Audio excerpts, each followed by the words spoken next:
Kung napansin nyo Lodi, dapat nung tinanggal natin itong charger, kailangan meron pa siyang natitira kahit kaunti man lang na charge kung buo pa yung kanyang battery. Pero i-check natin Lodi kasi nga hindi na daw magamit. At kahit matagal daw na nakasaksak yan ay hindi na siya nagkakarga. Kailangan na ng power supply bago magamit.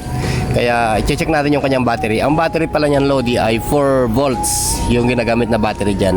Ito ay ginagamit sa palengke, yung mga nagtitimbang ng kanilang mga isda, karne, gulay, mga ganyan. Okay, bubuksan natin to Lods. Ito Lodi, masisira na talaga to kasi gagawin ayan yan yung calibration. O ibig kong sabihin, nung kinalibrate to, nilagay nila yan yung kanyang lock. Nakikita din yan kung modified yung timbangan o yan din yung tinitignan.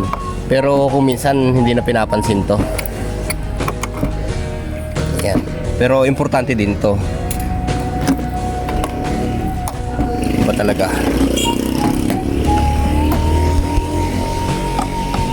Ito yung kanyang mga tornilyo Lodi. Yan.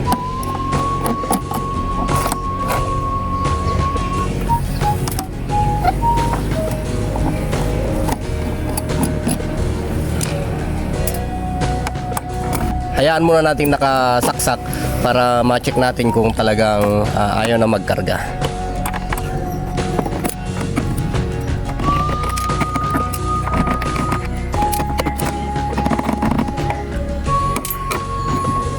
Kung minsan Lodi, ang ginagawa lang dito ay palit battery. Pinapalitan lang yung battery dito.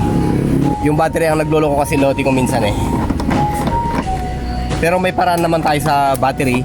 Ginawa ko na rin yun. Subukan natin kung wala pang ibig ko sabihin kung hindi pa siya totally dry yung battery niya, magagawa natin ang solusyon.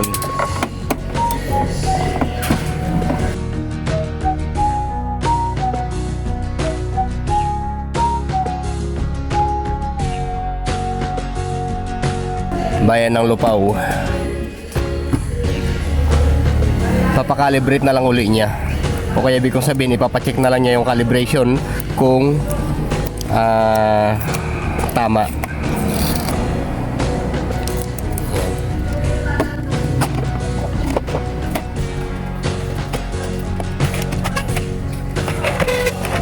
Pag binuksan mo yung gantong timbangan Lodi, ganyan yung makikita mo. Ayan. Ito yung scale niya na automatic. Ayan, nandito siya yung gauge. Ito yun. Ngayon Lodi, check natin to battery niya.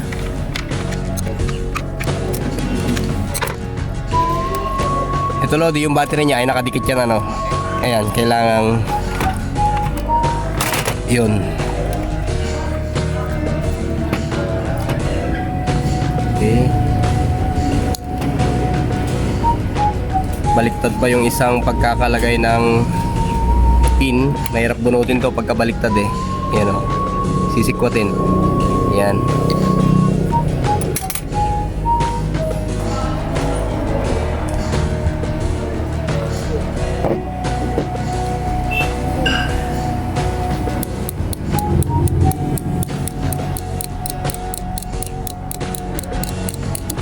Pitik-pitik lang Lodi working tong pinangsasyak natin ayan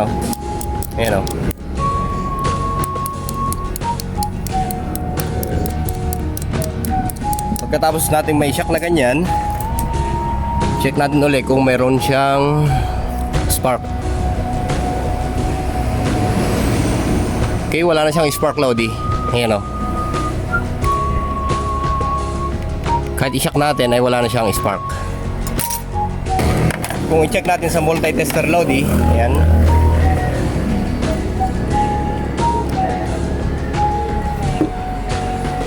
sa 10 volts ay mayroon pa siyang 2 volts na lang siya Lods. Ayan, 2 volts na lang. Okay.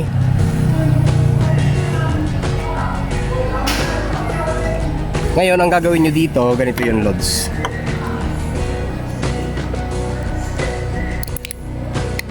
Ayan. Sa mga gantong maliliit na baterya Lodi, pwede to. Pero pagka sa malalaki siguro baka hirapin na.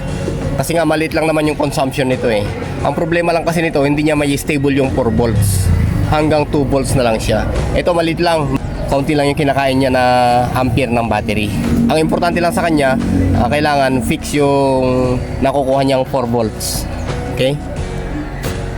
Yan. Tanggalin natin to.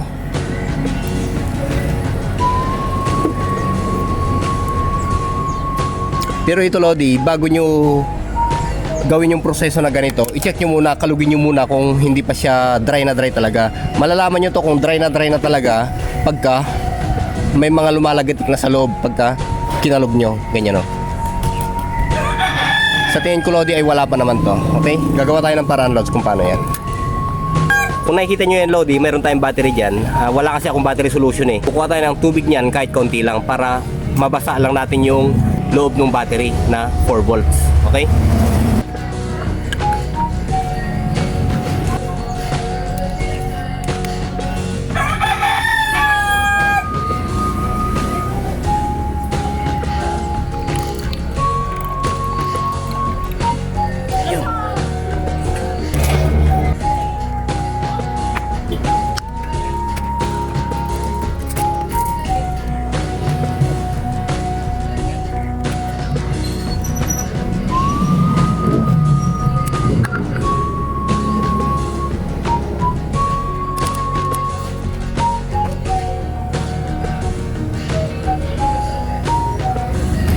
Pagkatapos niyan Lodi, takpan natin, tsaka natin alog-alogin yan. Yan. Para kumalat yung tubig niya sa loob.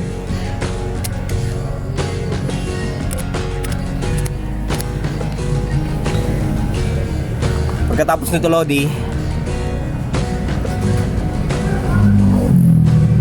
isasyak uli natin siya sa 12 volts.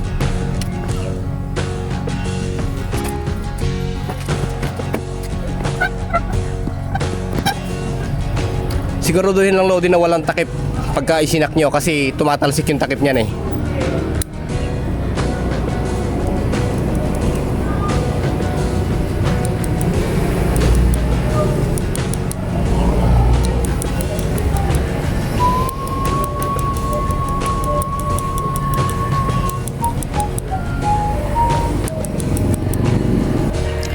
Ngayon Lodi, na-shock natin siya.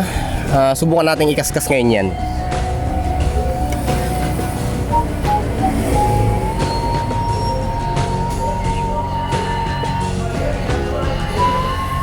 Ayan, kung napansin nyo Lodi, halos umusok yung wire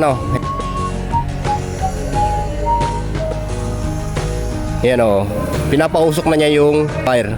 Ngayon, subukan natin, ito na yung mag-charge sa kanya. Yung timbangan na. Pero ang gagawin natin dito, itatapon muna natin yung tubig. Ayan.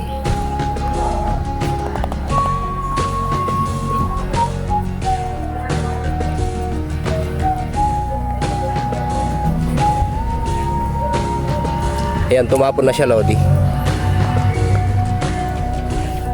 Tsaka natin hugasan ngayon to ng sabon. Takpan nyo to Lodi pag hinugasan nyo ng sabon para hindi makapasok yung tubig na galing sa gripo o ano pa man.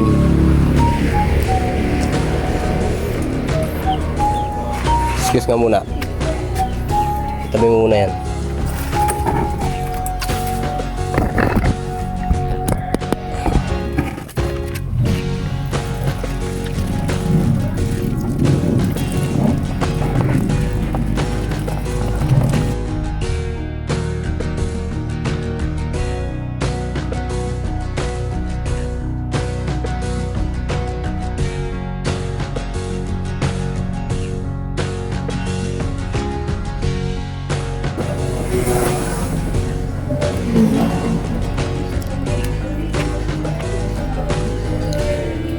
Pagtapos niyan Lodi, pwede nyo kargahan ng glue dito. Ayan o. Yan.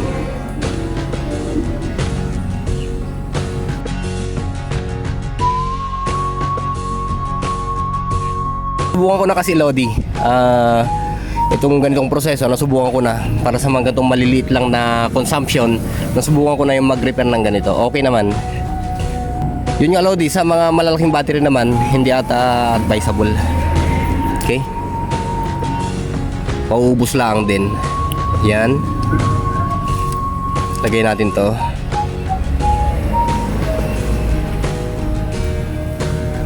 Ito siya.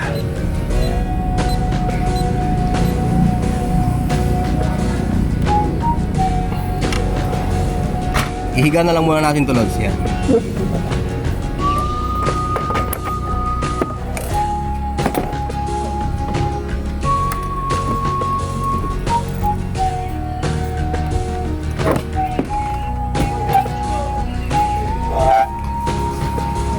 Medyo matagal-tagal yung charging nito, Lodi.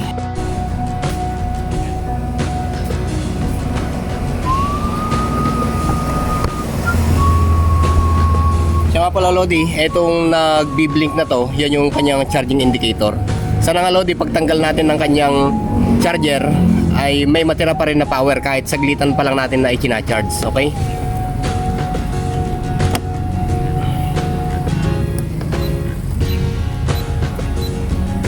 Antayin natin kung hanggang kailan lalabas yung kanyang low battery. Okay, sa tingin ko ay okay na to, Lodi.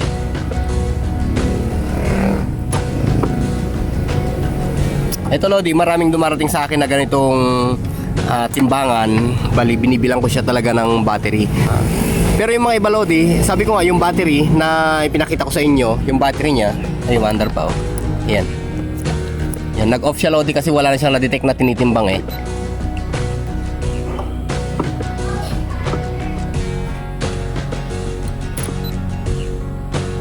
Ayan siya. Ito nga, Lodi, yung sinabi ko sa inyo kanina na battery. Hindi sa lahat, Lodi, ay pwede. Yung ginawa nating pamamaraan, ito basa pa siya, oh. Kailan patuyuin pa to. Hindi sa lahat ay pwede. Sabi ko nga sa inyo, bago nyo gawin yung process na yon, kalugin nyo muna kung lumalagitik na sa loob o may mga talagang namuumuuna na tumigas na pagka iginento nyo ay parang may buhangin na sa loob. Hindi na pwedeng iganon yun. Pero subukan nyo pa rin, baka pwede. Pero ako sinubukan ko na, pero wala rin siya, hindi nagtatagal din yung karga. Okay? Pero pagka ganito na okay pa, tinignan nyo yung loob niya. Nung tinanggal tong takip na to, masisilip nyo naman yung butas, makikita nyo talagang puti pa siya. Yun, nagkarga lang tayo ng yun nga, solution galing sa battery din, DIY. Okay, ngayon ay okay pa naman siya, naka-red pa rin. Hindi kagaya kanina na walang-wala. Yan.